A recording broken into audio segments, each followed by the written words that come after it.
Fate. Souls and Singularities Chapter 139 to 140. Chapter 139. The Stars Which Herald the Future.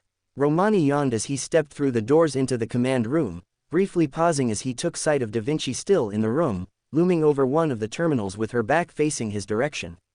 The fact she wasn't sitting down was a little odd, more so with the fact she was still here. "You're up early," Romani commented as he entered. The woman looked over her shoulder for a split second and then made a small noise as she shrugged her shoulders. "Or I'm just up really late," she countered with a hint of a teasing smile, although that didn't stop Romani from noticing that she looked rather tired. The doctor frowned ever so slightly as he approached his desk, setting down his mug of coffee and sliding into his seat. "Have you been here all night?" Da Vinci hummed in affirmation, reaching up and rubbing her brows before lowering the hand back onto the table. Her focus remained upon the screen with an unusual zeal. "It does not make sense in the least," she complained without any of her usual mirth, sounding genuinely annoyed at this point. Her right hand reached out and tapped to the surface of the anti-scrambler or whatever she had named it.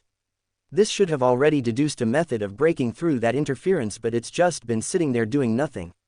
She exhaled. "It's proving to be a puzzle that is getting exceedingly difficult to solve." "Even for you," Romani commented in surprise, which earned him a quick glare from the woman in question before her shoulders slumped. "For the moment," she corrected, "I'll figure it out eventually, but I think it's obvious at this point that what we are looking at goes beyond a simple case of interference from someone in the singularity." Stepping away from the desk, she placed her hands on her hips. "This is something else entirely, very different from the situation in Rome." "Is it something we've encountered before though?"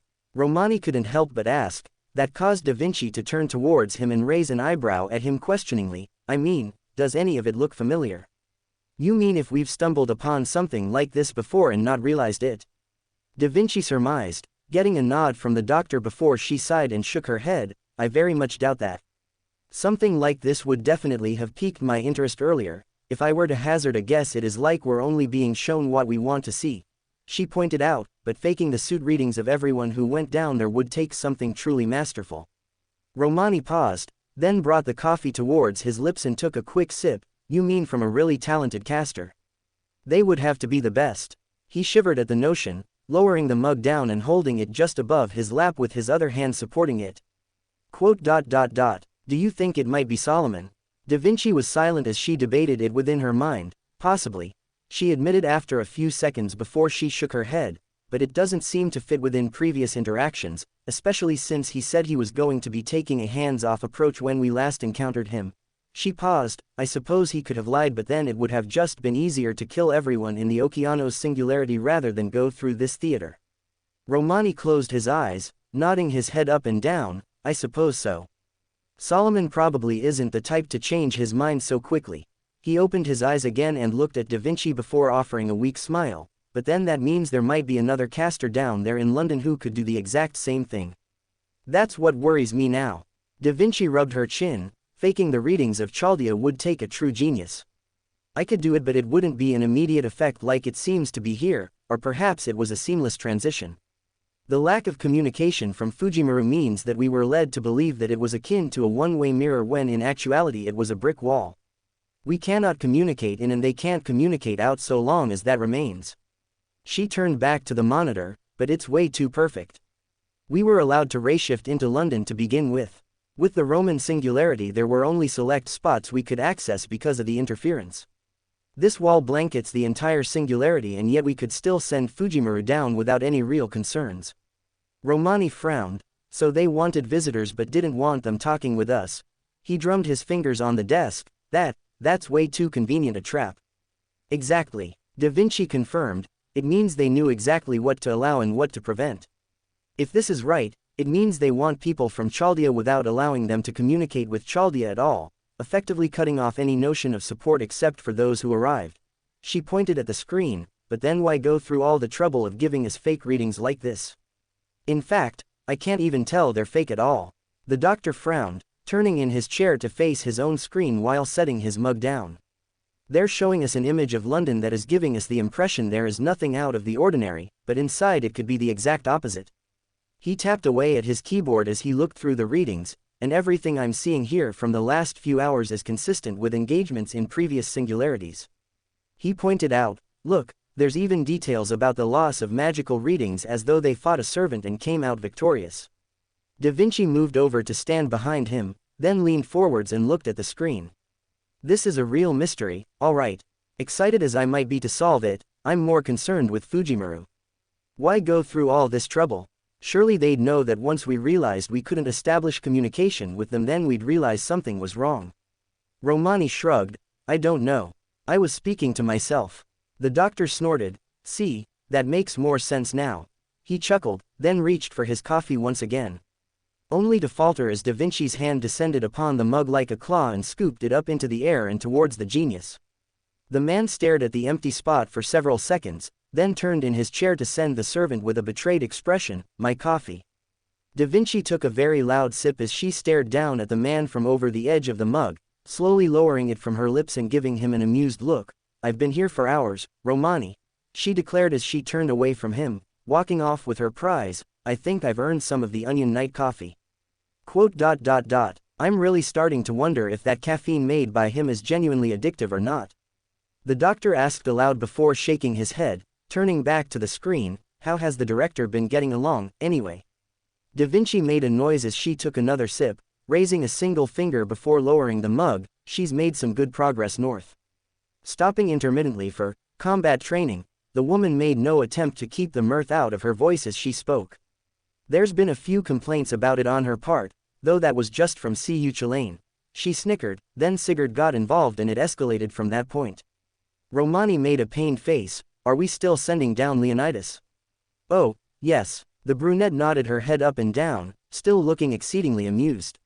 "Although the director has been throwing herself into it despite all the complaints," she complimented, placing a hand on her hip and lowering the mug, a slightly proud look on her face.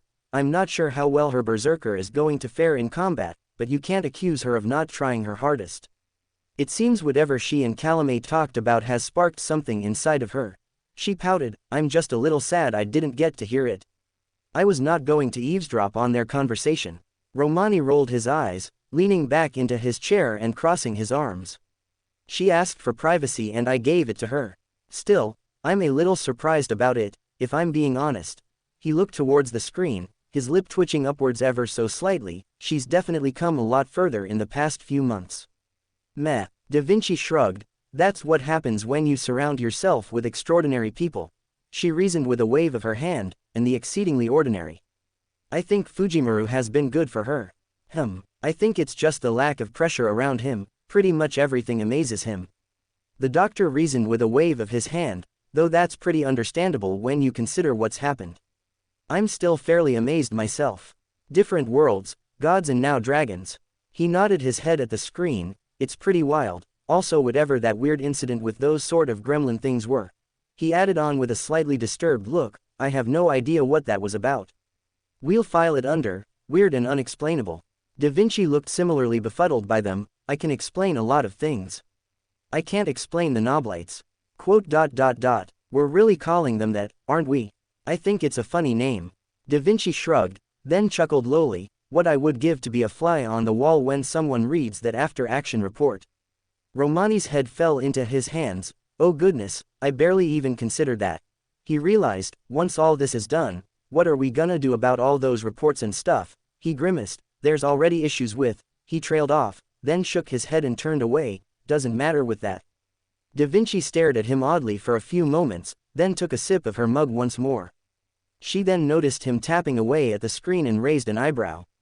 "What are you doing?" "Seeing if we have encountered that sort of interference before," Romani replied, then shrugged. "I figured it couldn't hurt to try. If it turns out to be a dead end then it's not like we've lost anything, right?" "I suppose." Da Vinci agreed. "Then again, I doubt that." The screen blinked, then text popped up. Romani did a double take. We have a match." "Out of the way." Da Vinci all but ordered as she moved over to him, hastily putting the coffee cup down and sliding Romani's chair to the side in order to get a good look at the screen. Sure enough, there was a single instance of Chaldea encountering readings such as those around London before. Towards the end of the Septem Singularity and upon the triggering of a servant's noble phantasm.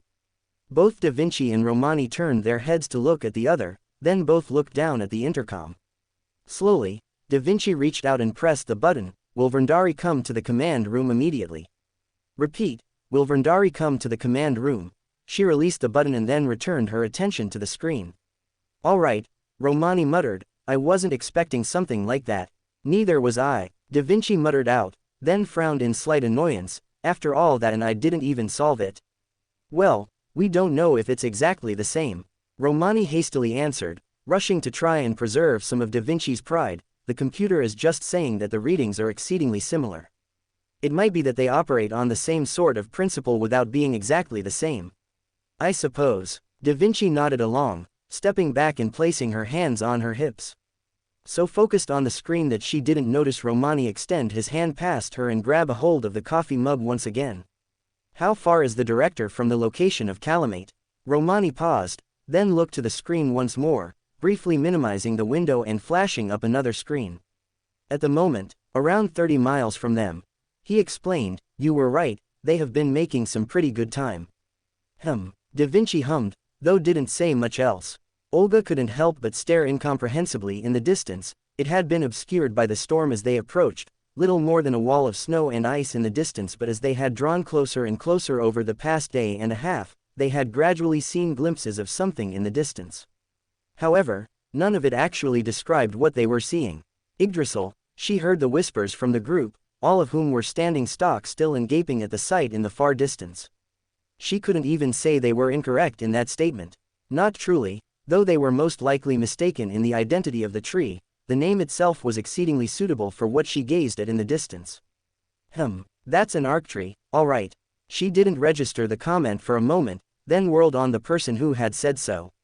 She wasn't the only one who had taken notice of the almost bored tone of voice. The heads of all the servants who were along the front had allo turned in the direction of the knight in question.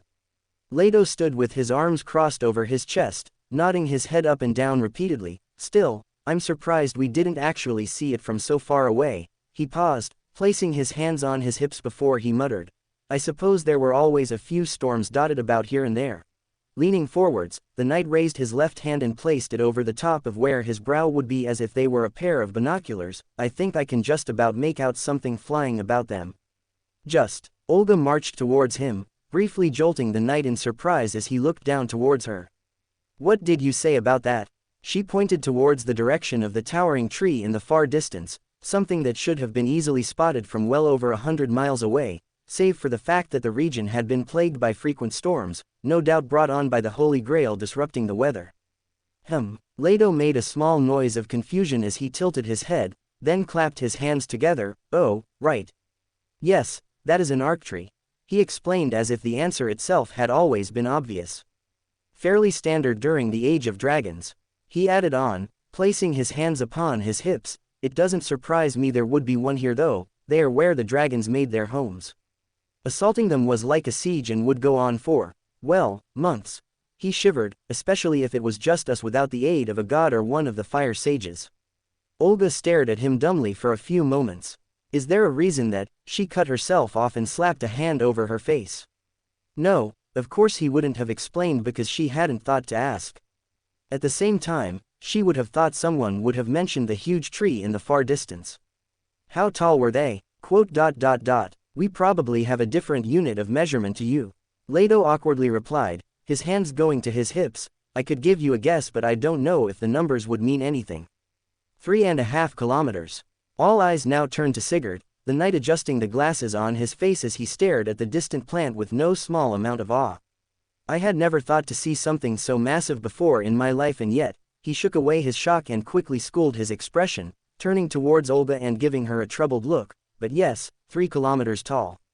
Olga made several noises. Wah, she sputtered, turning back and staring at the distant shape of the tree. If she squinted hard enough she could just about make out dark clouds circling it. Then realized those were likely to be swarms of wyverns instead of clouds, which just added to her concern. Still, if the Grail was removed then this era would no longer be able to support something like that. Which meant that it would likely dissipate after they departed. How easy were they to destroy? Torin's calm voice echoed out amongst the silence, eclipsing the wind all too easily. Despite the question being directed at Leto, the druid had made no effort to even look in the direction of the knight. His focus was instead completely upon the tree. Leto teetered his head from side to side. We usually left that to the fire sages or, if we were lucky, the witches of Ezelith. He nodded once to himself. They could destroy great swaths of Arcthries with ease. Though Lord Flan was just as useful with the right type of support, less helpful against the dragons because of their resistance to fire, but he was still invaluable when it came to rooting them out from their homes. So we would need a great inferno. Torin surmised in the same calm voice. The comment itself was rather innocuous. It was a simple statement of a fact they were all privy to at this point.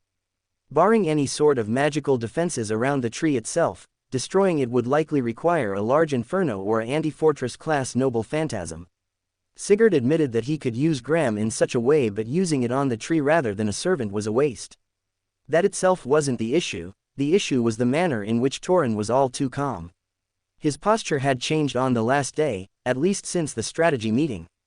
He'd become quiet, secluded, and often been caught staring into the distance for hours without saying a single word, and wouldn't even speak unless approached first. Leto simply continued on, well, yes. It is a large tree made of wood, so it would need a large fire to burn it down. He paused for a moment, then his helmet swiveled around to look at all the servants. Can anyone make a large fire? Cu snorted. I can make a big inferno, but nothing that big. He grunted as he shouldered his staff, sniffing once. Besides, it's probably something made by the Holy Grail anyway. It'll go once we grab the damn cup.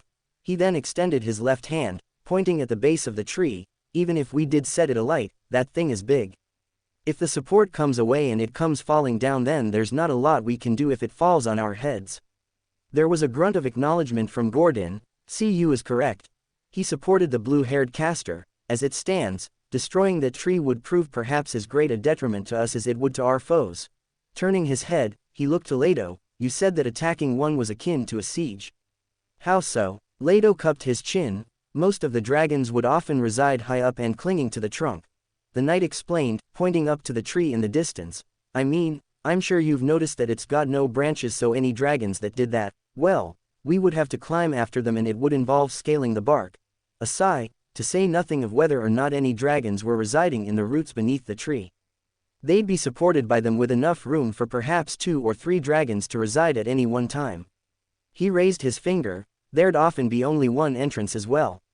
He explained, we could make another entrance elsewhere, but it involved hacking through the roots, all of which were interwoven with one another, and even the smallest were as wide as I am tall. We didn't have axes at that point, so we had to make do with our swords. He chuckled. Titanite works wonders for keeping the blades sharp, but repeatedly hacking at wood for hours upon hours, all the while keeping your eye upon the sky in the event that another dragon happened to pass by. I see, Alcena commented from behind them, the woman sitting atop her mount. Then all who cower deep within their castle of wood and dirt must be expelled into the open. She fell into a silence, then turned her eyes downwards to look at Olga. Unless our foe does not intend such things. Olga looked up at her. He won't. She shook her head in denial. I could infer that much from our conversation. He'll meet us in the open rather than hiding away in the tree. I don't know about the other servants present, but at the very least, Calamate will not hide from us. Turning back towards the distant tree, she cupped her chin. The issue lies with the wyverns that swarm above. They likely outnumber us considerably. That excludes the possibility of dragons as well. Lud and Zalin can handle the younglings, Alcena confidently stated, running her pale hand through the black fur of the giant cat. But as you have already made clear, they are no match for a true dragon alone. We need to force the wyverns to ground, or low enough that we can wipe them out in bulk. Olga declared, biting her lip. Preferably with an archer. However, we do not have such a luxury at this point, and we do not have any noble phantasms on hand that can extend that high into the sky, should they attempt to use the advantage of height against us. I could pop off a few runes, Cu offhandedly remarked, then looked around. I'm pretty sure that Ms. Valkyrie, Glasses and Gordon can do the same thing. Considering they all know the craft as well. Gordon didn't respond initially, however he eventually nodded his head once. I can likely offer some small manner of aid in regards to the runes themselves. However, the knowledge I acquired from Tyr will only grant me such proficiency. I might be aware of how to cast the runes, but my experience of using them efficiently is rather poor.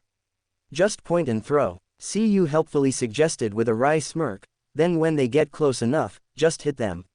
It's a lot faster than casting, trust me on that.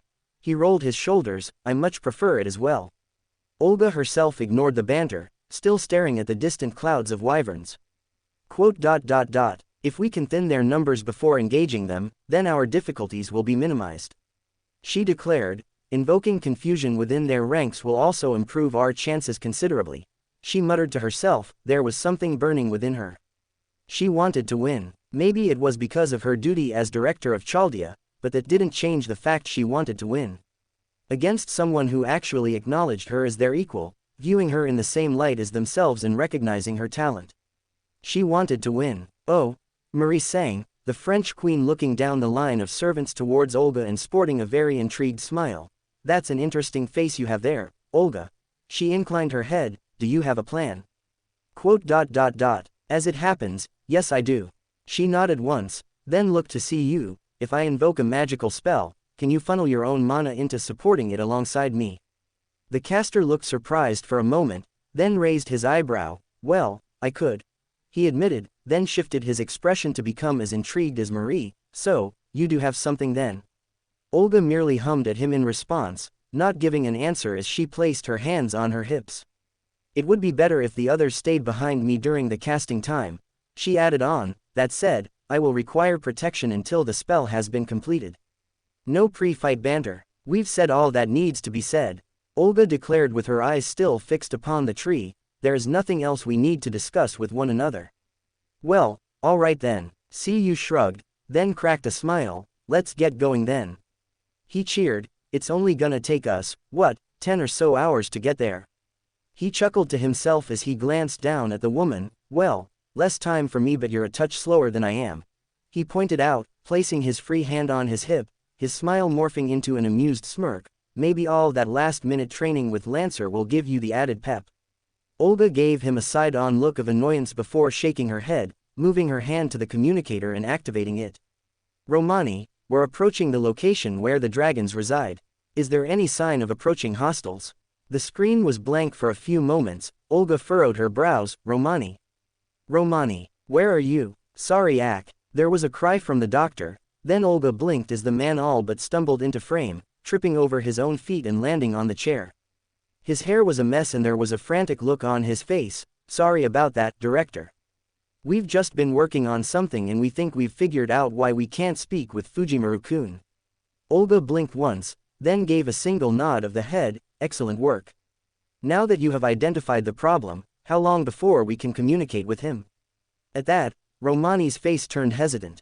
Something which settled like a rock in Olga's gut. Romani, she spoke in a slow and meaningful way, already preparing for what was undoubtedly going to be bad news. The interference around London is something we have encountered before, but only briefly. He explained at first, adjusting himself in the seat and pulling himself closer to the desk. As he spoke, he sent a glance to the right and gazed off at the noises from the corner, then turned his attention back to Olga. And it was the noble phantasm of Verndari. Olga blinked, the shielder. Yes, his defensive noble phantasm. The man explained further, so we brought him up to explain how it worked, and that's where it got really complicated. Oh, I know this, Marie excitedly called out as she jumped in from the side, a wide smile on her face. They explained it to me over tea. It's something about opening a door to another world and summoning someone over, right? Olga stared at him dumbfoundedly, then looked at Romani. To her dismay, the man was nodding his head at the explanation. Wait a moment, she raised her hand. You mean to say that the noble phantasm of our second shielder actively touches upon true magic? In the barest sense, that seems to be the case, yes. Romani confirmed this. After they explained that, they also said that it was made by someone called Aldea. Yes. Marie's expression turned troubled. Verndari said all sorts of things about them. A sorcerer that liked to experiment on people. She shivered. Very horrible stuff. Right, yes. Romani gestured to Marie again. What she said. Now Verndari didn't know the extent of Aldea's research beyond that it related to other worlds. He looked to the side. Now, Da Vinci has a theory. Which I can explain for myself. As if on cue, the woman appeared, sliding Romani out of the way and occupying the screen. We looked at the readings more closely. The scale between the noble phantasm and what is currently covering London is barely comparable, akin to comparing a Bunsen burner with a jet engine. She closed her eyes and sighed, which means one thing. This Aldea has likely been summoned in London. Well, that is what looks most likely, yes. Da Vinci nodded once, then frowned. It also means something much more. The readings we have been getting for the last few days are, she made a thoughtful face and teetered her head from side to side, they aren't fake, first and foremost. But they aren't the ones we actually should be seeing. Olga's face held an aura of confusion before the pieces of the puzzle started to fall into place. We're not seeing the London that Fujimaru and Mash went to. No, Da Vinci shook her head. We're looking through a window into a different world. Tricking Chaldea's readings would be incredibly difficult, especially with fake readings. So they didn't, instead they just put a giant blanket over the top of London. So we sent Fujimaru to another world. Not quite. Da Vinci raised her finger, cutting off what was undoubtedly going to be an enraged tirade. We think it's literally just surface level. We did send Fujimaru and the others into the London that was a singularity. However, we looked back on the readings and there is a faint blip for barely a microsecond in the moment after they were ray-shifted. The spike of magical energy was massive, but it occurred at the exact moment that Fujimaru and the others would have arrived in the era. Olga cupped her chin, then they disguised the activation of a spell underneath the ray-shift so that we would not notice. What we have been seeing is Fujimaru, Mash and Ash, but not the same versions we know. Da Vinci nodded her head. It also explains why we could not communicate with them or why Fujimaru can't speak with us. We'd both be trying to talk at a movie screen for the last few days. She chuckled. That is effectively what has been done. Anyone who looked at London at a mere glance would have seen pretty much the same as our readings are showing us. Her brows creased. It also means that whatever is happening in London is something no one wanted seen. Then what can you do? For now, Da Vinci looked genuinely troubled. I can't think of anything. Disrupting a spell like this would take hours of me examining Verndari's noble phantasm to even understand the work that goes into it, but as we've already established, it's near enough a true magic. I'm good, but I think that destroying parallel world movie projectors is a little difficult for me. She paused for a moment, and that's with the new summoning system that the others brought with them. I assume that you've already started then. Da Vinci flashed a smile. Since the moment I found out. Good. Focus all your attention onto that for the time being. Enlist the aid of pharaohs as well. Olga ordered. Find some method of getting a message through to them or circumnavigating it, or something. She rubbed her free hand over her face. Just, what else is there? The hope that Fujimaru can somehow break the projector before us. Da Vinci explained. Calamate had his arms crossed over his chest, staring out over the horizon as the sun started to set. Darkness was already creeping over the sky, the wind had picked up and already was picking up gusts of snow. Well, he turned to the voice, seeing Artoria standing not far from him atop her horse. You said they would be arriving soon. They are. Calamate confirmed as he returned his attention to the distance, his eyes fixed upon the far horizon. The snow was already blocking out the far distance under a white haze. The dragon narrowed his eyes slightly as the drumming along his upper arms hastened considerably. Though the waiting is perhaps some of the worst aspects of it. Keep your patience under control. Artoria warned, turning her attention back to the dragon. If you are expecting them, then I assume that your defenses are already completed in preparation for any form of attack. There was a slight edge in her voice as she spoke, though considering you made no attempt to inform me of the arrival of the Chaldeans in the coming days, I cannot help but find myself concerned that you are not truly invested in this. Calamate's fingers stopped tapping on his arms, turning his head to stare down at the lancer. Quote, I am invested in my victory. I will fight for victory with my own methods. He informed the servant, then turned his head back to the far distance, pointing skywards. A call has already assured me that she will inform me of any approaching servants.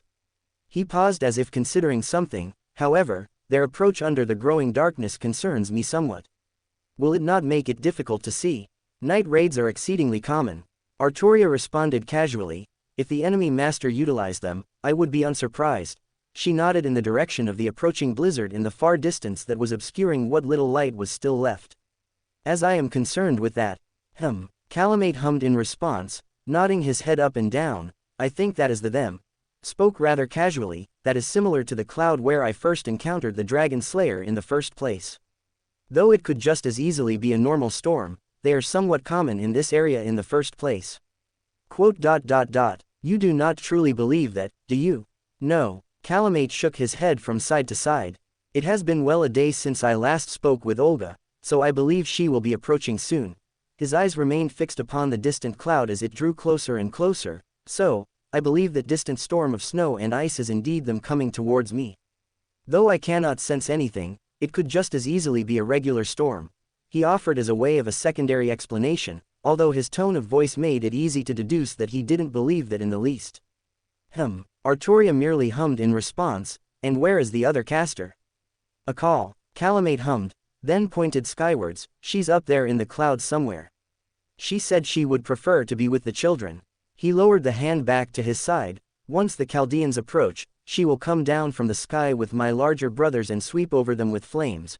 He made a waving motion with his hand. Even if it doesn't kill them, it will cause them to scatter, won't it? Arturia nodded her head somewhat approvingly. Yes, it will incite confusion amongst their ranks if it succeeds. However, if your opponents approach you without making preparations against dragon fire, then they will be most foolish. She turned to him. They will be expecting the attack from the air as it is the only method that most dragons have as a form of attack. I suppose that is true. Calamate remarked, scratching his chin.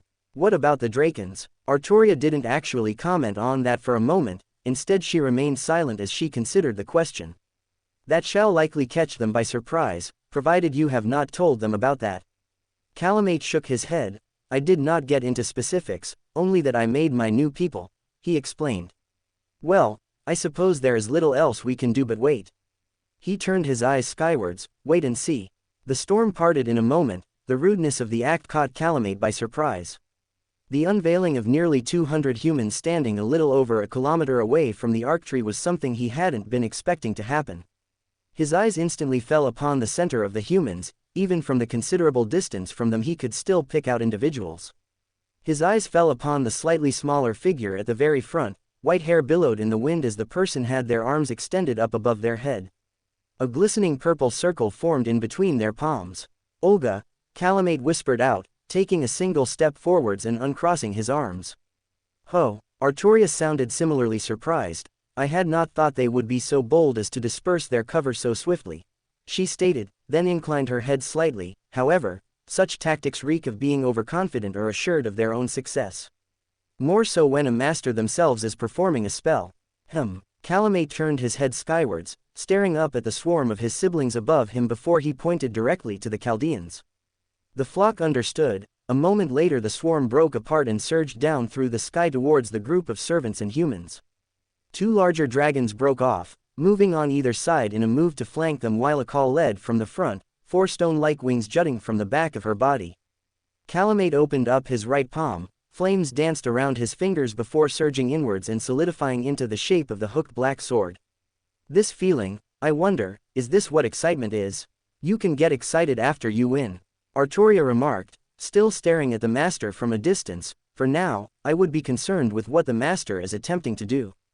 Been party to more than a few wacky plans. Cu remarked as he channeled magical energy into the circle, amplifying the available mana for the spell. Never one like this before.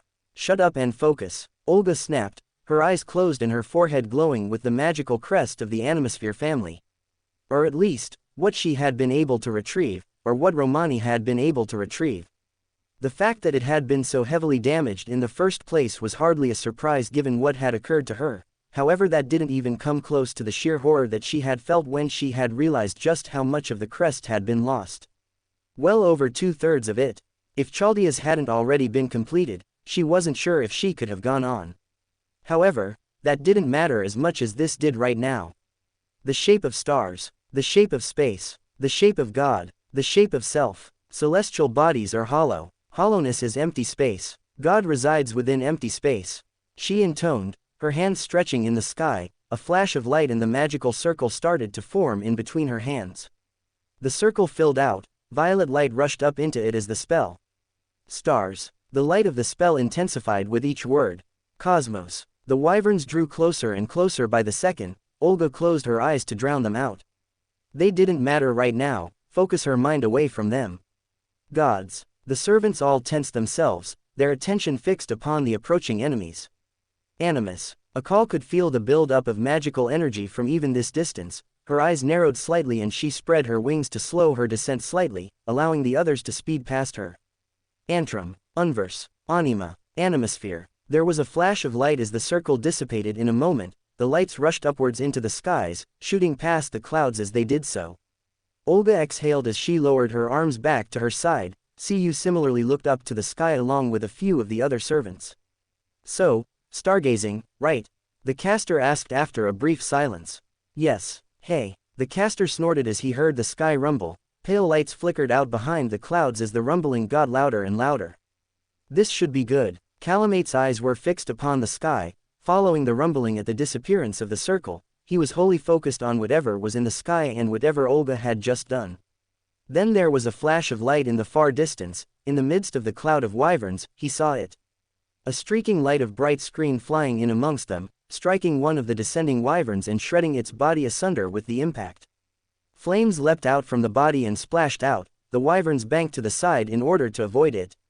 The whistling sound was heard again, the screaming of the air, and then a second arrow of pure green light descended from the heavens. It didn't appear to have a target as much as it was haphazardly flung into the midst of the oncoming swarm. All the same, with so many wyverns grouped together, it was almost impossible to miss.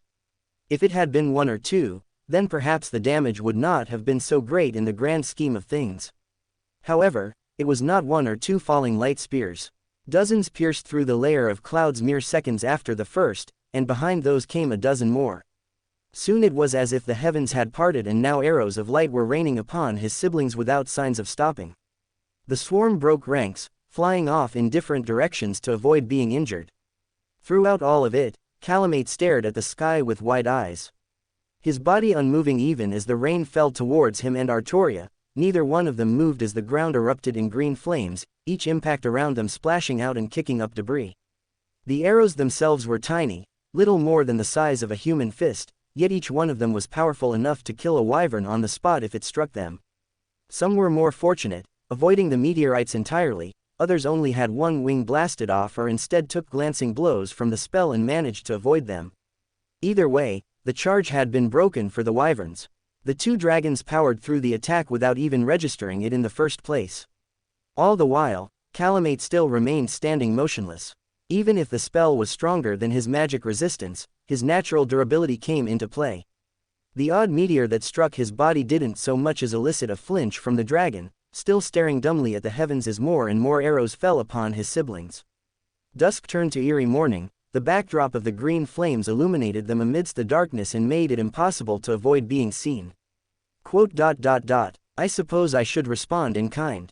Calamate remarked almost dumbly, shaking himself out of his musings and refocusing his attention upon the Chaldeans. His eyes narrowed as he saw a call resume the approach and the dragons barely 100 meters from the Chaldeans. There was a distant thud, the thunderous cry of a shockwave, and then he caught sight of the familiar pale blue sword rocketing into the sky and striking one of the dragons in the shoulder. His sibling lurched in the sky as the dragon slayer hurled himself after his weapon, crossing the incredible distance between the two of them in the blink of an eye before he bodily crashed into the dragon with enough force that it was actually knocked backwards. The green-scaled lizard flapped its wings as they tried to shake the saber from their body, proving to be of little value as he managed to find purchase upon the beast's hide and started to climb up towards it. Eventually, the lizard flapped their wings and started to carry both of them upwards. The second dragon, a dark brown color, found its efforts similarly rebuffed by what looked like an iceberg suddenly being dropped on its head. Calamate's jaw split into a wide smile, arcing his body backwards and then spreading his wings wide as he assumed the position of a runner. Focusing his eyes solely upon the shape of Olga in the middle, he released a single grunt before hurling himself forwards, the snow behind him being blasted away by the shockwave of his sudden acceleration. Complete pandemonium. That was the only thing that Olga could describe what had occurred after the completion of her spell. Even now she was having trouble focusing on everything. As the last of her meteorites descended from the sky, she found her attention divided between everything that was going on all at once. It was impossible to tell how many wyverns she had killed with that attack. The dragons remained unharmed, no surprise there, but they were already being engaged by Sigurd and Alsana respectively. She shook with the rumbling crash of the brown dragon striking the snow. The ice used to hammer in its skull shattered into small shards as the beast let out an ear-splitting roar, throwing its head back and calling out at the top of its lungs.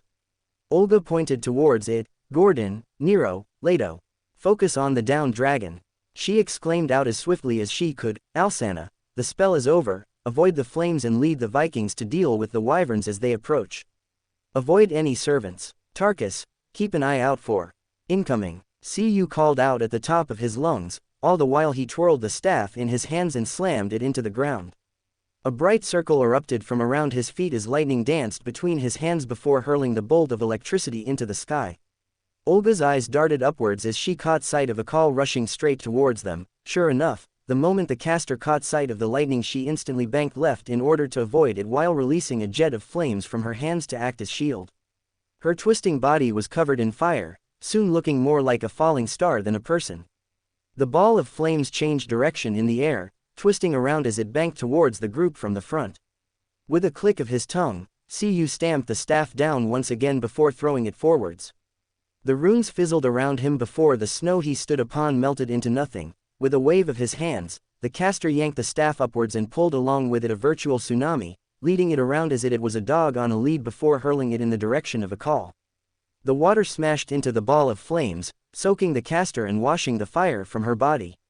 Then Cu smirked. With a twitch of his hand, a second rune appeared before him before he thrust it forwards. The rune glowed a brilliant blue, then exploded outwards in a ball of matching colored lightning. It flowed through the water in an instant, striking a call and eliciting a muffled cry of pain from her as she burst out the other side of the water snake. The caster flew through the air, stone wings vanishing into dust as she twisted around, then struck the snow and rolled for a good few meters. So, looks like someone can feel some pain, Cu smirked to himself as he rested the staff on his shoulders, quickly schooling his expression. Don't worry about things here, lass. I can take this one easily enough. Brynhildr, help him, Olga ordered barely a second later. Seriously, Cu complained for a moment, then shook his head and charged towards the caster as the dragon woman picked herself back up. The flash of Brynhildr following in behind him soon followed suit. Olga turned her attention back ahead, only to widen her eyes and take an involuntary step backwards. The inferno of green parted before her. Calamate came bounding through the flames, pitch-black sword in his hand and leaving little to the imagination as to who exactly he was aiming for. Stahl readied himself at her side, the berserker hunching himself forwards and raising his shield in preparation to take the attack. Let's see whose will to fight for the future is stronger, Olga. Calamate's voice ripped through the air as he charged forwards, his voice a mix of enthusiasm and sharp glee. The sword rippled with yellow flames dancing along the surface. Twisting his body side on towards her, he lowered the sword with the tip pointing to the ground in a motion across his body. With a grunt, the dragon swept the sword upwards and unleashed a flood of fire towards her. Roots burst from the ground, wrapping around Calamate's ankles and causing him to widen his eyes in surprise. The sword was swung too high and his grip loosening from it, the weapon was flung skywards and twirled helplessly through the air. Olga blinked as the flames rushed well above their heads, not even reaching them. What the? Calamate barked out in surprise, staring down at his legs in surprise, then whirling on an oncoming thumping sound. He turned just in time for something to fly into his face. The ragged furred cape blocked out his vision as he was briefly blinded. The dragon clawed at his face for a few moments, finding hold of the material and tearing it away with a ripping sound, reducing the item of clothing to mere scraps.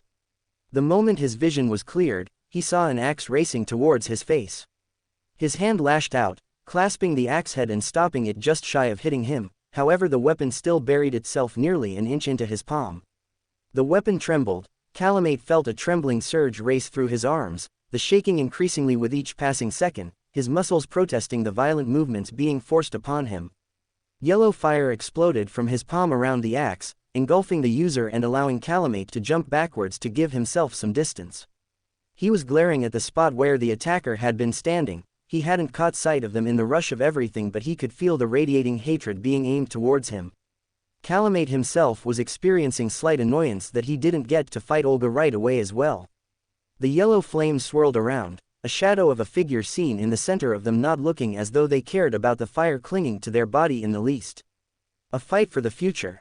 A voice full of fury hotter than the fires spilled forth from the inferno. The voice was filled with such pure rage that Calamate was momentarily stunned by just how much he could feel from mere words. Coming from someone like you. The figure stomped out of the flames, dragging the double-bladed axe behind them before swinging it upwards and into their waiting free hand. Ragged steel armor charred black, the antlered helm and hunched-over form. That shape was eerily familiar to the dragon. Coming from something like you.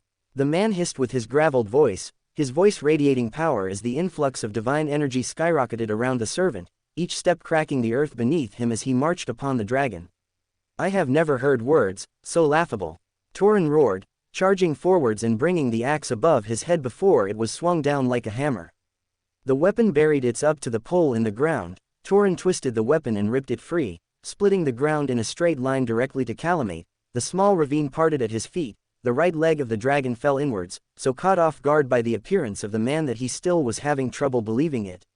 You are. Torin charged forwards, a roar billowing from his throat as he bodily crashed into the dragon and sent him rolling backwards. Even as Calamate stumbled back to his feet, Torin had already crossed the distance between the two of them, swinging his axe upwards without anything resembling skill and struck the chin of the dragon, snapping his head to the side and staggering him backwards. Was that why my people burned? Torin called out, bringing the axe back around and burying into Calamate's knee, eliciting a sharp gasp of pain from the dragon as the weapon was then wrenched free. Dark blood splattered the snow. Torin pulled his arm from the axe handle and swung it upwards in a backhanded motion, striking Calamate in the face. He raised his leg up and delivered a powerful kick into the gut of the black dragon, launching him away from the druid and into another roll. Calamate forged another sword in his hand, stabbing it into the ground and slowing himself before his head snapped up. Staring at the knight as he lowered his leg and hefted the axe up once more. You're, Calamate whispered out in shock, the memory of the forest, those people who lived with the spirit and burned because of it. The fleeting images of those he killed as a result of his jealousy spawned in his mind. Torin glared silently at the dragon, then hurled himself forwards once more, twisting the axe in his hands before he slammed it downwards. Channeling all his available magical energy into the next attack. Heed my call, spirit of the woodlands, and bind my enemies. Torin intoned as the ground rumbled. The earth ripped itself apart as titanic roots emerged from the floor and swirled inwards, for I am the chieftain of ethereal oak. Compared to the arc tree, the plant that emerged from the ground was a mere sapling. However, that made it no less titanic in size as the trunk rose from the ground, upturning huge waves of dirt and snow as it rocketed forwards at an incline. Calamate widened his eyes as the branches along the top of the tree surged forwards like tentacles, the wood wrapping around his body and limbs, carrying him higher and higher into the sky. Torin jumped forwards, grabbing a hold of one of the stray branches as the tree continued to grow taller and taller, carrying himself upwards along with the plant. The pair soon escaped high into the sky, away from the battle that was going on around them. As had been Torin's intention. What the? Olga sputtered as she stared at the near 100-meter-tall tree which had spontaneously grown from the floor. The activation of the Torin's noble phantasm left her feeling a little drained, but that didn't even compare to what she was feeling at the fact he had basically rushed one of the most dangerous servants on the field all by himself and then isolated the pair of them. That idiot, Olga cursed aloud as she stared up at the tree. What is he expecting us to do if we? Crimson light ripped through the space, the shockwave struck her and she found herself nearly falling backwards. Her eyes widened and she found herself focusing directly in front of her, watching as the green fire was swept away by blood-red flames. From out of the fires, a figure adorned in black armor stalked forwards atop a dark steed. The blackened lance in her hands crackled with lightning, even with the considerable difference of distance between them, that didn't detract from the sheer pressure of the servant as they stalked forwards. The figure said nothing as they raised the lance up and pointed it towards them. Then twisted the weapon, blocking a sudden clump of dirt that had been thrown towards them. The debris washed over their person and caused the helmet to turn towards the direction of the thrower. The quality of knights has truly deteriorated if they resort to throwing mud. The servant's voice came out somewhat scornfully at the individual. Tarkus stepped forwards, brandishing the greatsword and shield in his hands. The bigger surprise was that Marie stepped up alongside him, the rider sporting an unusually serious expression as she did so. What the? Olga did a double take. What are you doing? We can keep her away for the time being. Marie spoke in a serious tone of voice, staring at the lancer with narrowed eyes. Try and get after Castor to help him.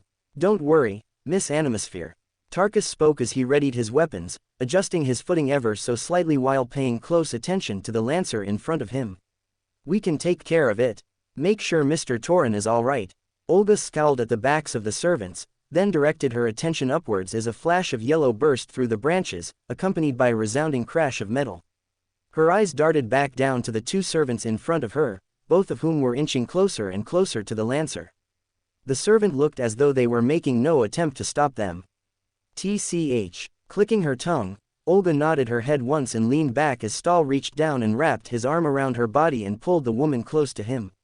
"Don't die," she ordered as the berserker charged forwards, leaping into the air and towards the trunk of the spirit tree. The shield on Stahl's arm vanished and his hand thrust into the wood and held the pair in place. Swinging their legs forwards, the berserker buried them into the trunk to hold their body in place. Their hand ripped itself free of the tree and they threw themselves upwards, climbing up the tree and carrying the director upwards. Tarkus watched the pair leave, then his eyes fell upon the lancer servant. Even as the Norse let out rallying cries and rushed around, the servant made no move. Marie couldn't help but raise an eyebrow. "Shouldn't you have gone for our master? What makes you think I need to waste my time?" The servant responded bluntly. Their lance crackled with crimson bursts of magical energy. "Your defeat is all but certain against me and my master is more than capable of handling your own." They stalked forwards on their mount. "It was clear that your plan broke apart after the first move. The outburst of your ally was unexpected and has clearly thrown your details out of play. A scoff, to say nothing of approaching me with a servant I have already bested and one whom is clearly unfit for battle." "I don't know about that last one," Marie muttered as she snapped her fingers, jumping up and swiftly mounting her crystalline horse. "I can manage if I want." HMPH. The servant grunted once, then the lance was enshrouded in dark clouds. Red light rippled along the surface of the weapon. "I doubt that, Anne." Yeah, I know what I said. Mister, I'll finish it in the next chapter, my ass." That plan went out of the window after I passed the 30k word mark and still wasn't near the proper climax. So I separated the end chapter down into as many 10k or so pieces as I could. So, yeah, good news is that they're all basically completed already, so all that truly needs to be done is uploading them. Which I will do daily until this arc is over. Welcome to Fanfic Audiobook, your go-to place for immersive audiobooks. If you enjoy the content, don't forget to like the video and subscribe to our channel for more amazing stories. Chapter 140, Compatibility Issue. CU spun the staff in his hands, batting aside the first aimed at his face before he thrust the catalyst down into the ground and let the pillar of ice surge forwards. The attack slammed into the gut of Akal, the woman making not even a sound as she was thrown backwards by the force of the attack. She twisted in the air, raising her arm and blocking the attack from Brynhildr as the Valkyrie rushed in from the side and swung her spear downwards. The weapon collided with her forearm, doing little more than clanging off her skin as the woman parried it aside and retaliated with a kick upwards, swinging her entire body behind the counter. Her body jolted to a halt, branches wrapped around her waist and held up in place and stopped the kick just shy of reaching the lancer.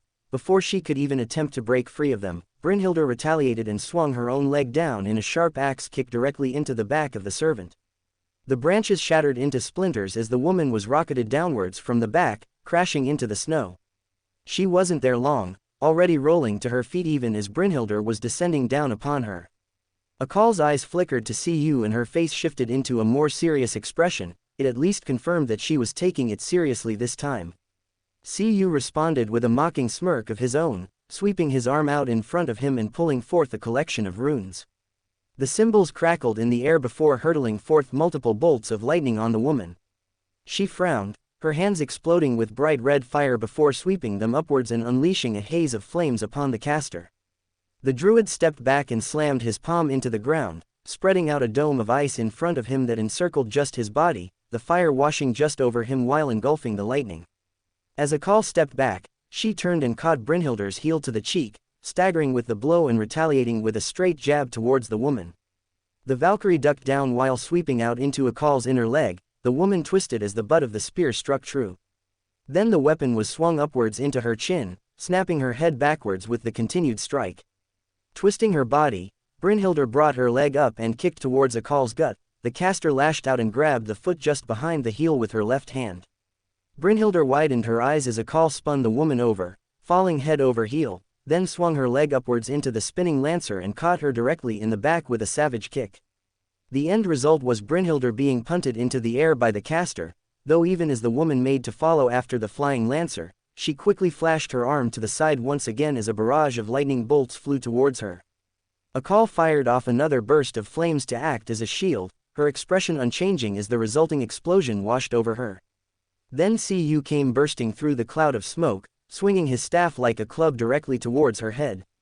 Akal widened her eyes slightly, raising her forearm to block the attack. It was only when she noticed the caster smirk at her that she realized the problem. That and the spirit wolf biting her shins also gave the impression there was something wrong. The white lupine yanked her forward and pulled her leg up. Even as she pulled the leg backwards and freed it from the clutches of the jaws, that didn't change the fact that for a brief second, she had been distracted. The base of the staff slammed into her shoulder. A second later a scream ripped its way from her throat as the staff sent bolts of electricity into her. Shooting her hand up like a snake, she grabbed a hold of the staff, ignoring the fact her skin on her palm was now subject to a rather nasty dose of point-blank lightning, and held on tight. Swinging her right knee upwards, she aimed to catch the caster in the gut. Ansuz. Then her vision was consumed in fire and she found herself staggering away from the point-blank explosion, her skin slightly seared from both the lightning and the fire and a thick cloud of black smoke obscuring her vision. Sweeping her hand upwards, she called forth the dragon limb. The giant stone arm swept aside the cloud with a single swing and unveiled the land before her. She quickly caught sight of the caster hopping backwards, his blood-red eyes focused upon her. "I was getting a little worried that you wouldn't get hurt," he called out to her. "That would really damage my pride. I'm glad I could accommodate." Akal shot back, rolling her shoulders until she heard a popping sound. "Now where is that other?" She raised her right arm. The spear of Brynhildr struck the skin on her forearm and halted in its tracks. Akal braced herself to avoid being knocked down by the charging lancer, her feet digging into the snow. "Never mind," she finished with a twitch of her lip.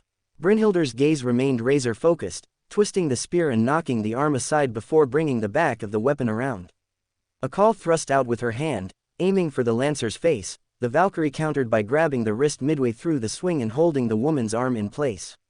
Akal's palm flew upon. A flash of light was all the incentive Brynhildr needed to duck down and avoid taking an explosion to the face, her hair wildly flapping about from the force of the explosion taking place barely an inch above her head. The lancer stepped in closer and swung her head back up, crashing it into Akal's chin and snapping her head backwards. The staff of Cu then crashed into her face, swung like a club directly into the bridge of her nose and staggering her backwards, the act itself not earning so much as a grunt of pain from the woman even as blood now started to dribble down her lips. As she reorientated herself, her head lowered down and she swung her arm out, slapping the staff from Cu's hand and then throwing her other fist forwards in an uppercut. The punch made itself a home in the blue-haired man's cheek, a grunt of pain working its way free from the druid and knocking him backwards. As she made to follow through, Akal found herself stopped by the tip of Brynhildr's spear piercing her side just below her ribs, the weapon getting about an inch into flesh before it was halted by Akal grabbing a hold of the blade. HMPH. Akal raised her hand and then pointed the palm straight down. Her hand flashed for a split second before all three of them were engulfed in a titanic explosion of fire. "Ha ha ha ha ha." Leto cackled madly as he charged directly into the fray, swinging his hammer around without an ounce of consideration for anyone who might have been around him at the time. The weapon, which weighed more than 3 men, all but glided through the air as if it was the lump of metal that it was in actuality, and more in line with the most perfectly forged of swords. Either way, the result was the exact same to any wyvern that found itself unfortunate to catch the eye of the rampaging berserker. The green-scaled beast in front of him had barely a moment to realize what was going on before it was crushed underneath the weight of the hammer. Blood and cracked skin splattered along the ground before the hammer was pulled up. Thoroughly uncaring for the bits of wyvern still stuck to his weapon, Leto resumed swinging it around like a madman. Nero remarked oddly as she watched him work. "Now I truly do believe he is a berserker," she muttered to herself before shaking her head, pointing the burning sword in her hand forwards. "Come, brave warriors. Let us drive these foul beasts back into the abyss they crawled from."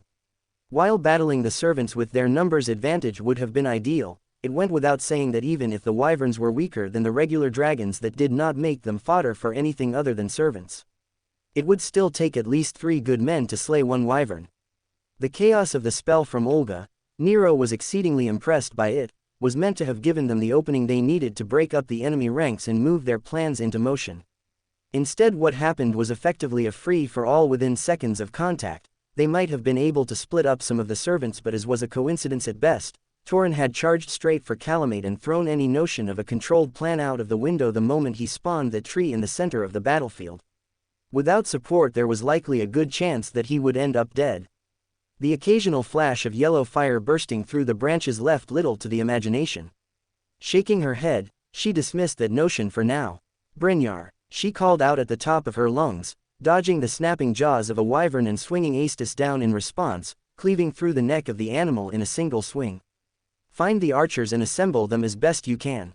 She ordered the man without turning around to face him, her eyes already seeking out new opponents as the wyverns started to regroup.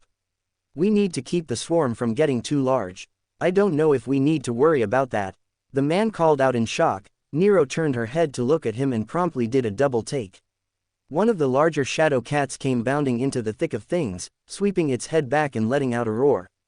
As it did so, magical energy started to calcify around its body, stretching itself out into sharp points and then rocketing upwards into the sky. The pale blue projectiles locked onto whatever wyvern happened to be closest, shooting them from the sky in a show of blood. Nero quickly regained her focus. Stay close to the cat. She turned to the man and hastily ordered, tell everyone not to stray too far from the main group. We need to keep together or we shall be made for easy pickings. Brynjar nodded his head once, sword and shield in his hand as he called out at the top of his lungs, stay close to the great beast of Lady Hell. Nero couldn't help but wonder whether or not Alcana would appreciate that comment. The answer was that she probably wouldn't. Ha ha ha ha. The sharp laughter of Leto was soon followed by another bone-crunching thud. Havel would be having a great time with this. The man called out with glee, pulling his hammer from the ground and then spinning around with it as though he was a rotor, the knight somehow managing to move forwards as he did that as well. He stumbled when a ball of fire struck his side, but that was all. Shaking his head he turned and looked upwards to see the wyvern that had attacked him.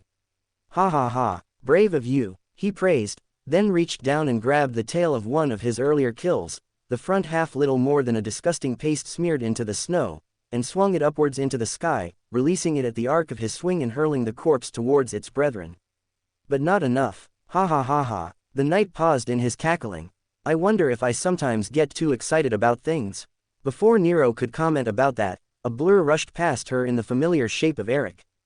Grahahahaha. The man swung his axe around wildly and sliced up anything that came close to him, whether it was already alive or dead. If Leto had considered himself excited, then this man was overreacting, his eyes ferocious and his axe burning bright red. Nero blinked once at the man, then shook her head as she refocused. With me. She called out, gesturing after the charging servants, stay close and try to keep. Gordon crashed into the ground just in front of her, the knight thrusting his hand into the ground to stop himself from bouncing. Swiftly rising back to his feet while using his greatsword as a crutch to prop himself up with, his helmet snapped into the direction he had just flown in before he took notice that Nero was directly next to him. Ah, it's you, he commented dumbly before shaking his head. Keep the humans away from the dragon. He pointed to the direction in front of himself. Nero followed his finger to see the brown-skinned dragon snapping out towards the second of the shadow cats, its jaws falling just short and catching another boulder of ice to the face, courtesy of Alcana, and staggering backwards. We'll take care of it. Gordon informed her, stay close to Zalin, try and direct Leto back towards us. There is only so much that myself and Alcana can do against. A roar cut him off, the knight shook his head and broke into a run. Never mind. Just keep doing whatever it is you are doing. Gordon didn't wait to listen to a response from Nero, his eyes were set firmly upon the dragon he was charging towards. The great sword in his left hand sparkled with golden light as he channeled magical energy into it. Drawing closer and closer to his target, he swung the sword upwards, cleaving through a wyvern that attempted to rush him and not even granting it a second look as he continued on his way, then proceeded to shoulder check another beast into the ground, stopping briefly to stamp down on its skull to make sure that it was dead, then proceeded onwards as if nothing had happened at all to delay him. The dragon snapped its jaws once again, another lump of ice struck the side of its head followed by a blizzard consuming its front limbs. The dragon flexed its muscles, shattering the attempt at entrapment with frightening ease before raising up its front right leg into the air. The claws spread wide and was then swung down like a hammer. The earth shook with the impact, briefly staggering Gordon on his run.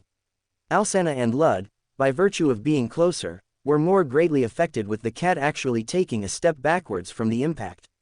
It was more than enough time for the dragon to act. Its armored skull swung down and crashed into the shoulder of the cat. The beast let out a yelp as it was bodily thrown with the movement, twisting to ensure it stayed on its feet.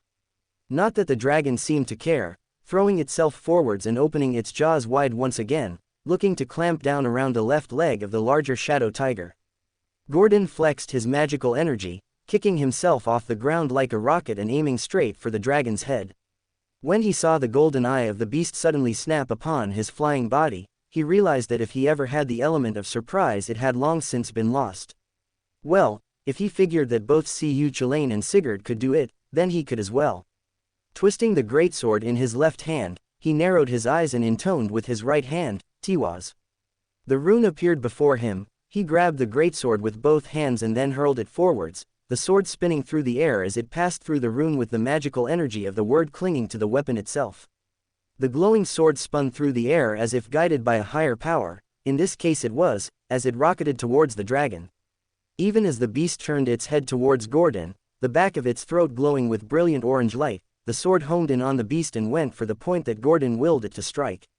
The glowing greatsword buried itself halfway through the right eye of the dragon. The beast snapped its head to the side jerkily and cut off the torrent of fire before it could even escape its throat. The agonized roar, or perhaps the howl of fury, echoed out around them. The very air seemingly shook with the dragon's cries as it spread its wings wide. Gordon hit the ground in a roll, sliding to a halt and crouching down on all fours not too far from where Alsana was. The knight opened up his left hand, willing the sword back to him. The dragon's head twisted with the direction the sword was being pulled towards. The weapon was wrenched from the wound and splattered dark blood upon the snow. The cries of the dragon only intensified as the wound was exposed to the freezing air of their surroundings. Its eyelid clenched shut in an effort to stem the flow of blood already pouring down its cheek. The hateful gaze of the beast fell upon him as the sword returned to his waiting hand. The knight clenched his fingers around the handle and assumed a ready stance, already waiting for whatever move the dragon was going to make. With its wings still spread as far as they could, the beast flexed its muscles. The very air shifted in that moment. Gordon could feel the pressure exuded by the dragon suddenly shifting into a pulling sensation. If he had been paying attention, he would have noticed that the green flames that littered the battlefield were also starting to flicker as though blown by the wind, all aiming towards the singular point that was the dragon in front of him. Gordon took a half step backwards. Magical energy rushed towards the dragon as if a dam had been broken. The beast rose up and a rumbling noise tore its way free of the phantasmal. It took Gordon a moment to realize that it was simply the dragon taking in a breath. The powerful wings that would have carried the dragon into the air twisted and turned themselves so they were facing Gordon flat on, as if in some manner of threat. Claws of the great beast curled inwards, forcing themselves into the earth to act as an anchor. For a single second, the world fell silent as the muscles of the dragon tensed themselves. The wings snapped forwards, the dragon's body lurched backwards from the recoil of the wing beat. If it had propelled the wings down, there was little doubt that the dragon would have launched itself airborne with that single beat of its mighty wings. However, they were not aimed at taking flight. They were aimed at the saber in front of him. The air screamed, there was a crack like thunder, and then came the shockwave. Wind force that exceeded even the strongest of hurricanes raced towards Gordon in less than a second, the attack striking with an almighty crash. It was not just the saber who had been on the receiving end of the attack. Everything that had been in front of the dragon, friend and foe alike, was caught in the air cannon. The earth was ripped asunder. The top layer of the snow had been reduced to nothing and was scattered about like a blizzard. The ground beneath it was torn apart. Chunks of debris went soaring into the sky or shooting off like a buckshot in whatever direction there had been. In that single attack, a stretch of land well over 50 meters long and nearly as wide was turned upside down. The sonic boom swept over the battlefield, drowning out all other noise for that split second. Gordon himself had no chance of thinking to protect himself or counter in any way. Left with little more than the barest hint of what the dragon was planning, he could never have guessed that it was going to use its core in such a manner, funneling massive amounts of magical energy into its wings and then snapping them forwards like a whip. It wasn't that the attack had been specifically aimed at him, it was simply that Gordon and then the entire blast area had received an equal dose of the dragon's wrath. One moment, Gordon had been preparing himself for battle. In the next, he found himself hurtling through the air without any clue what had happened, his sword no longer in his grasp and somewhere else. Not that he could have known he had been disarmed with just the wind force alone. His body was numb, unwilling to obey any command to right himself, nor would his head turn of his own accord. He was left trapped in his ragdolling body, helplessly watching as the landscape flashed past him repeatedly as a blur, catching scarce glimpses of the environment as he twisted and turned. Then he struck the ground, and he struck the ground hard.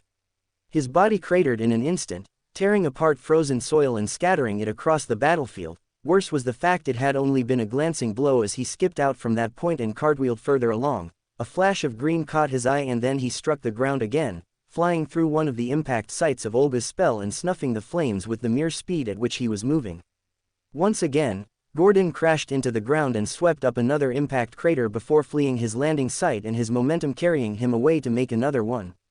He didn't have to wait long before striking the ground once more, the process repeating itself of him crashing down to earth only to bounce up and resume his journey. He could feel himself losing momentum, only because the glimpses at which he was seeing the battlefield were getting longer and longer than any true feeling in his body, by which there was none. Gordon was no fool. That was likely a terrible sign, and he wouldn't be surprised if that dragon had shredded every bone in his body with that last attack. Twisting in the air one final time, Gordon turned until he was facing the snow and watched as it raced nearer and nearer to him before he dropped onto it. Even then his momentum would not let up, the knight sliding across the frozen tundra and his body carving out a long drag mark through the snow before eventually sliding to a halt. Gordon lay face down in the snow, incapable of movement and feeling the creeping sensation of pain slowly start to flood back into his body. In spite of that, he still found it impossible to move, and he only just realized that all the air had been knocked from him entirely. Despite being a servant and not truly needing to breathe, that didn't change the fact that his entire body had been struck hard enough to knock every ounce of will from his entire being. Something grabbed a hold of him, flipping him over and letting him face the sky once more. For a brief moment, Gordon considered the idea that he had been caught by a wyvern. Then he found himself staring up at the red hair of a woman, one of the Norse, with a surprised look on her face. "You still with us, emissary?" "Emmy," Gordon breathed out, then released a shuddering cough. "Not dead yet," he grumbled. The woman looked around for a few moments, then nodded once and set down the axe she was carrying to grab Gordon with both hands, pulling him up into a seated position. "Watch my back, Hemming." "Fucking shit," an older man called out. Then there was a crunching of snow before the grizzled face of an elder-looking blonde loomed over him as well. The man grimaced. "He even still alive?" "Yes," Gordon croaked, briefly startling the spear wielder before he looked briefly shocked. "You emissaries are just made differently or something," the man spoke in a hushed tone before shaking his head, turning his eyes skywards and snarling, "TCH. We got more serpents incoming. Bajarne, on it." Gordon turned to the third voice. A younger brown-haired man jogged forwards with a bow in his hands. Pulling back the arrow, the man took aim towards something in the sky before loosening the projectile into the air. Gordon looked around, assuming he had been blown into the middle of a gathering only to see it was just these three people.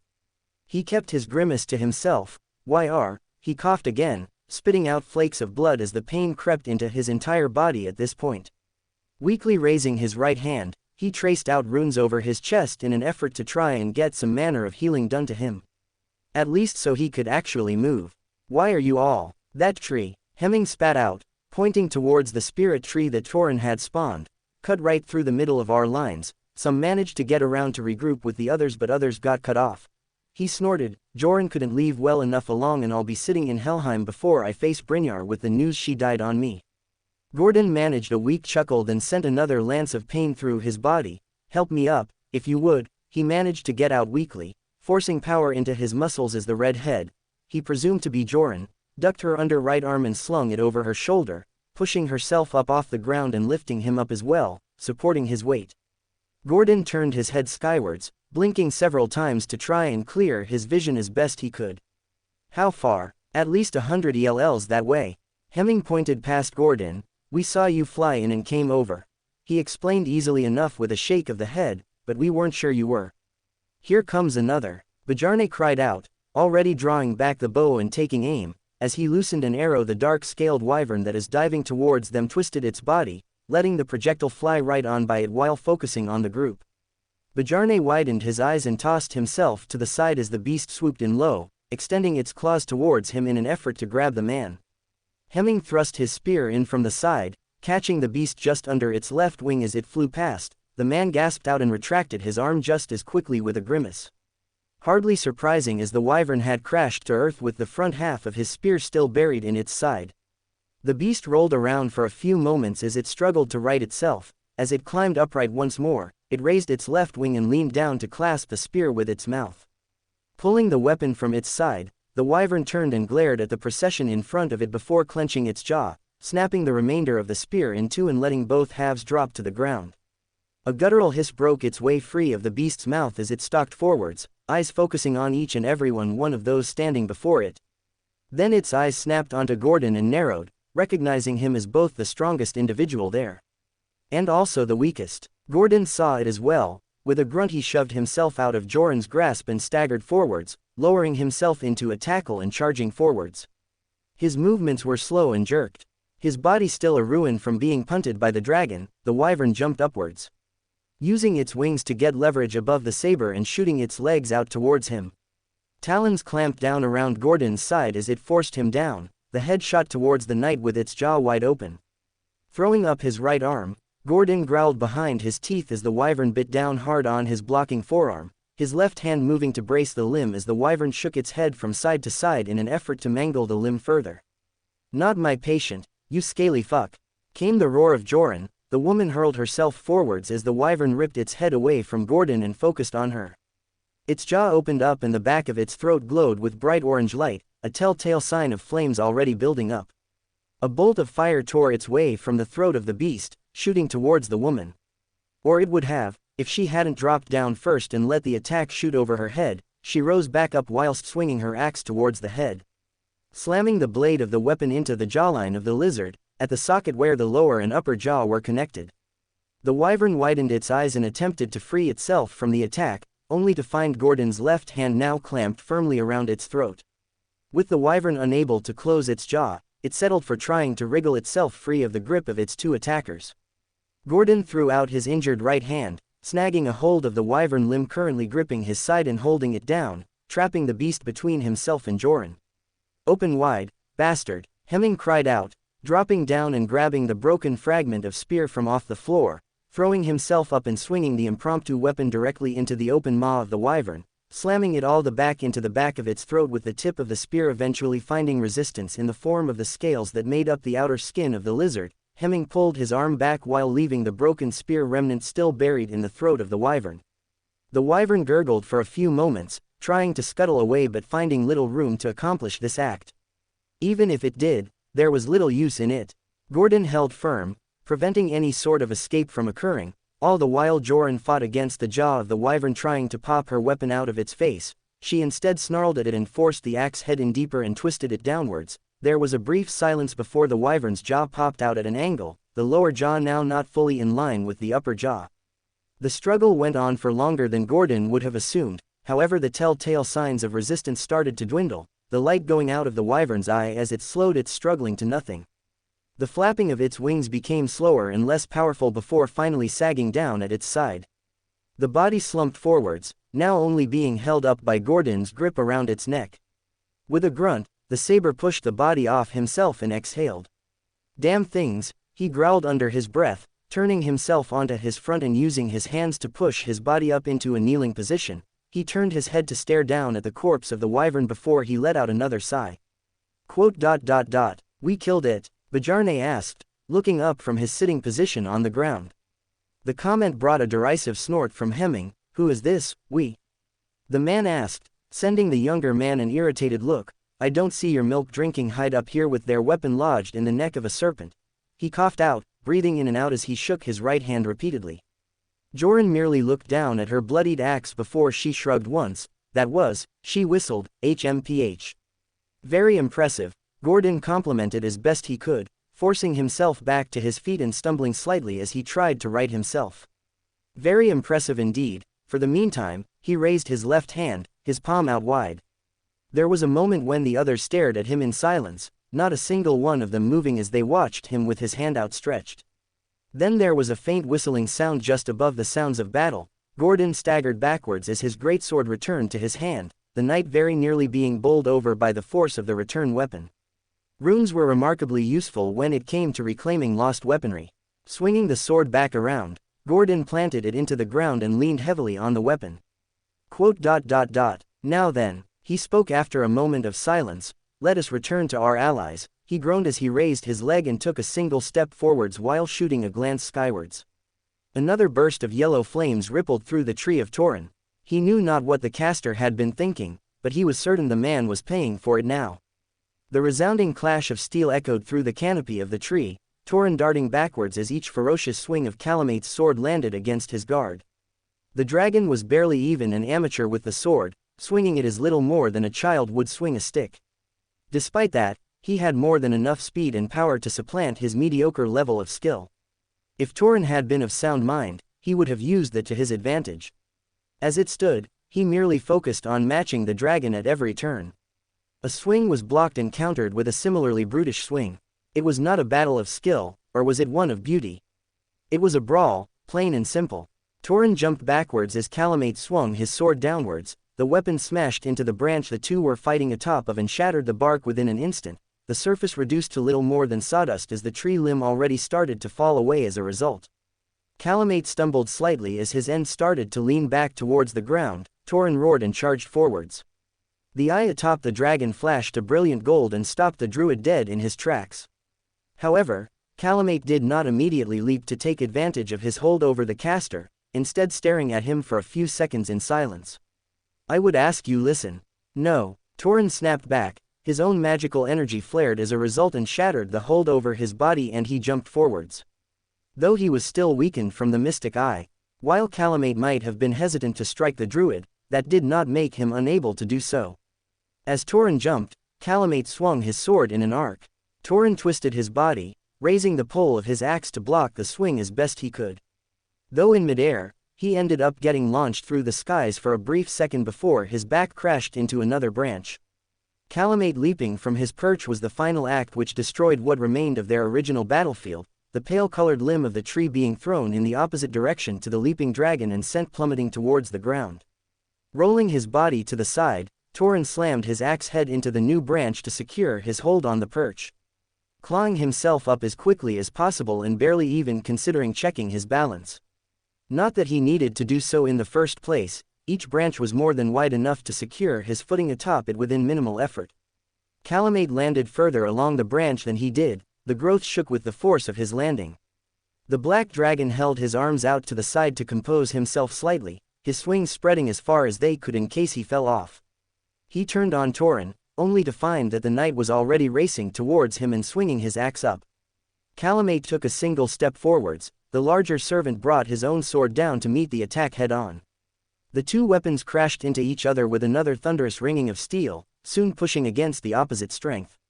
"I didn't mean to kill your people like that," Calamate attempted to explain once more, only to feel the murderous aura being directed at him virtually triple in its intensity. Torin's eyes held an inferno behind them as he shoved the dragon back, sweeping his right leg out and catching the dragon in the side of the leg with a rough kick. The jostling combined with his poor balance had Calamate stumble slightly with the movement, letting out a small gasp. Torin twisted his axe and knocked the sword from Calamate's hand, the weapon falling from his grip and tumbling to the ground below, then stepped into his guard and slammed his shoulder into the dragon. Calamate's hand snapped out, grabbing Torin by the back of his head and pulling him away. With a mighty roar, the dragon spun on his heels and pulled Torin from his footing and into the air, swinging the druid around as though he weighed nothing. Calamate then hurled him with all his might towards the trunk of the tree. Torin sailed through the air like a rock, smashing into the bark and burying nearly an inch into the tree face. His eyes remained locked onto Calamate, even as the dragon broke into a run towards him, coiling his right arm back as he approached with the most over-telegraphed movement the druid had ever laid eyes upon. It actually infuriated him more with how clumsy a fighter this dragon was. "My people died, to you," Torin snarled, ducking down as Calamate threw his fist forwards and buried it in the trunk. Thrusting the top of the axe up, Torin slammed the weapon into Calamate's chin and snapped his head back. Then stepped to the side, his left hand shot out and slapped against the trunk of his noble phantasm. With a pulse of magical energy, he forced more branches to grow out from the growth and snake around Calamate's limbs. Holding the dragon in place as he brought his axe up above his head, then swung it forwards with as much might as he could put into his swing. The end result was the axe head being implanted in the chest of Calamate. The dragon let out a sharp gasp of pain before his fist, still buried in the trunk, exploded with brilliant mustard-colored flames. The fire washed over Torin and forced him to raise his hand to cover his face as he was knocked backwards. Slipping from the branch, He fell for a few meters before swinging the axe up and slamming it into the tree face to hold himself in position. His movements came to an abrupt halt as he glared up at the dragon, watching as his enemy ripped their way free of the encircling branches and tossing their charred remains aside. Calamate turned his head down, staring at the caster for a few moments in silence. "You will not hear my words then. Your words are as worthless as ash." Torin snarled back at him, placing his legs against the tree in preparation to throw himself upwards.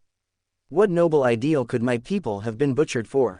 He didn't so much as wait for a reply before he hurled himself upwards, running up the side of the tree before twisting himself and charging the dragon.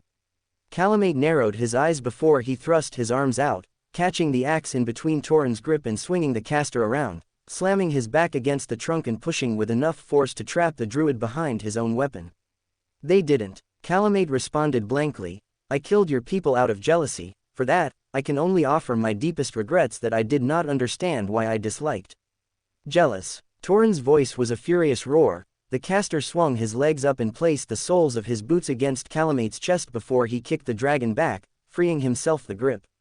"I don't want to hear any more," Torin roared, stabbing a finger at Calamate. "I don't want to hear of your reasons, or your excuses, or your dreams." He spat the word out with venom. "It does not change what happened, what you did to us."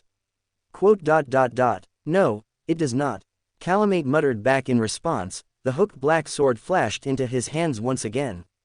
"And if you will not care for my words, I shall not waste them further." His grip on his weapon tightened as he hurled himself forwards. Tarkus staggered backwards as the lancer crashed against his guard once more. The almost lazy swipe from the servant forced him to retreat several steps against his opponent.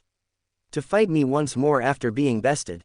The cold feminine voice radiated out from the servant, long since having discarded her mount in favor of fighting Tarkus on foot. Not that the loss of her steed changed anything about the engagement in the least. "You are perhaps a fool, or willing to sacrifice yourself for others." She took another step forwards, thrusting the spear forwards and slamming the tip of the weapon into Tarkus' shield. There was a brief pause before the lance detonated with brilliant red light and Saber was knocked backwards, hunching himself down and gritting his teeth behind his helmet as he struggled to keep himself on his feet. The woman barely even paid attention to Marie galloping in behind her. The best she extended to her was a brief glance over the shoulder as if to acknowledge that she existed before flexing the magical energy around her body.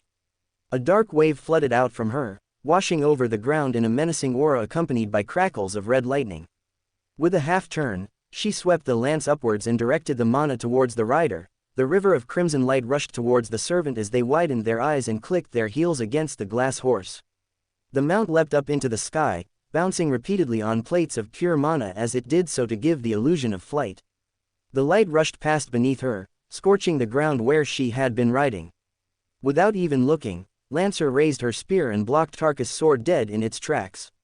The woman didn't so much as flinch from the force of the strike, merely balancing her own strength against the sabers and winning fairly handily, even as Tarkus pushed down ever further against her to the point where his armor started to groan at the pressure he was exuding against it. Lancer slowly turned their head to face the saber once more. "If your purpose is to serve as mere fodder, then perhaps I can excuse your abilities," they mused, sweeping the lance to the side and sending Tarkus skating along the ground with it, the knight letting out a surprised gasp as he was bodily pushed by someone quite a bit smaller than him and looking far less muscular. "Your strength might afford you some advantage over the weak, though I am no mere foot soldier," the woman coldly remarked as she stalked towards the saber, bringing her spear up once more and pulling it back in preparation for a thrust. Tarkus took a half-step backwards, raising his shield for a brief moment before he sighed and shouldered it on his back. He didn't know what face the Lancer was making, but the lack of movement from them after his actions at least confirmed that she wasn't expecting him to do that. Moving his now free hand to his greatsword, he took a hold of the weapon with both hands and moved into a high guard. Taking a step forwards, Tarkus swung the sword down with all of his might. Lancer raised the spear up and blocked the attack before it reached them. This time their arm bent slightly with the strike. With a dismissive grunt she pressed her other hand against the spear, pushing the servant backwards and forcing his own legs to bend as he tried to keep his balance. Twisting her arm, she forced the sword around and roughly pushed it into the ground. Stepping forwards, Lancer then shoulder-barged Tarkus. The knight staggered backwards with the shove. The spear was swiftly pulled from the top of the greatsword and swung upwards in an arc. Tarkus stepped backwards, widening his eyes behind his helmet and biting back a cry of alarm as he watched the darkened lance slice through the front of his breastplate, narrowly missing the front of his chest. Because of the design of the lance, the attack looked less like the clean swipe of a powerful weapon and more in line with the scratches of a wild animal.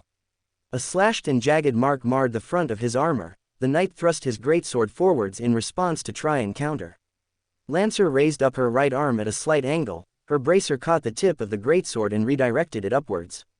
The thrust barely glanced against the top of her helmet with a sharp clang as she was already moving to counter.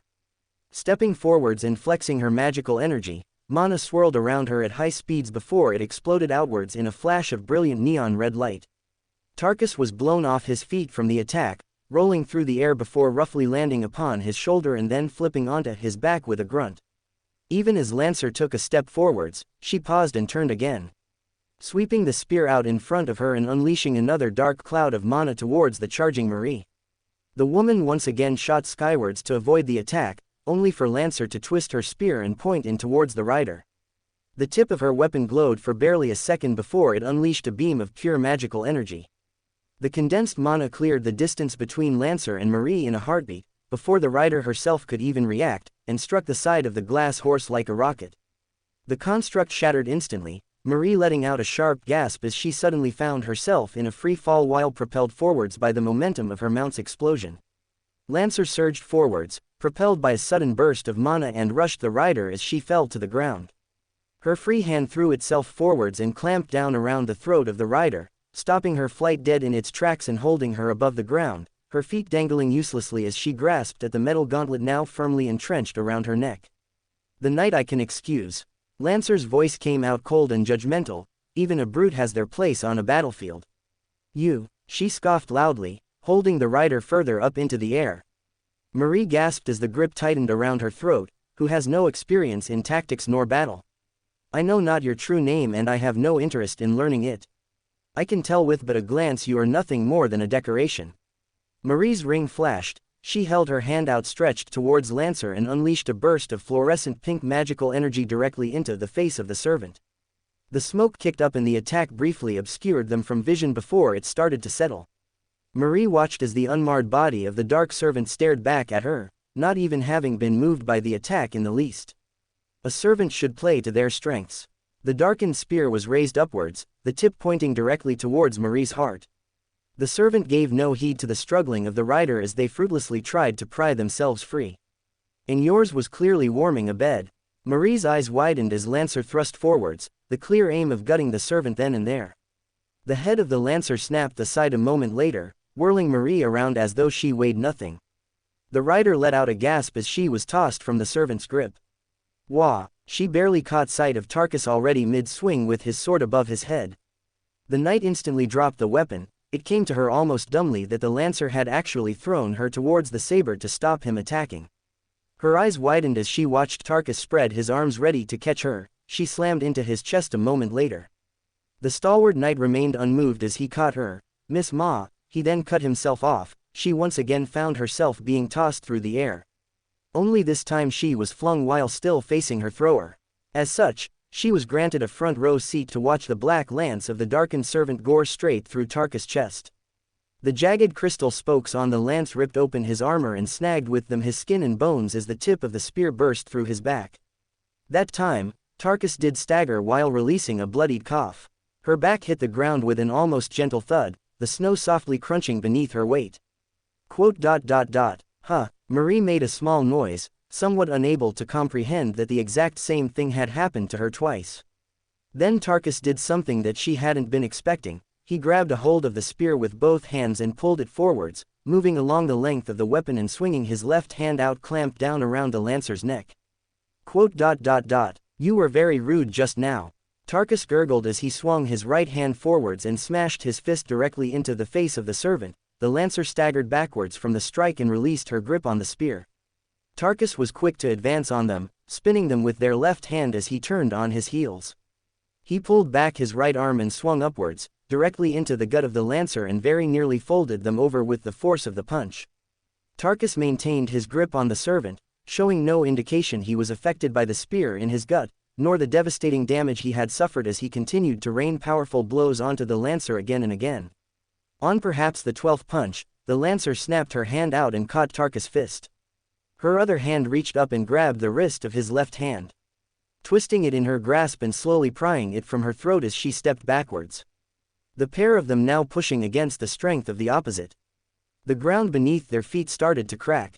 Tarkus swung his head down like a hammer, striking Lancer dead in the face and knocking them backwards a step. Lancer raised her head once more. Tarkus got the impression that she was glaring at him through her helmet. Then she swung her own head upwards and smashed it into his chin, ripping her hand away from his fist and thrusting it towards the handle of the lance in his gut.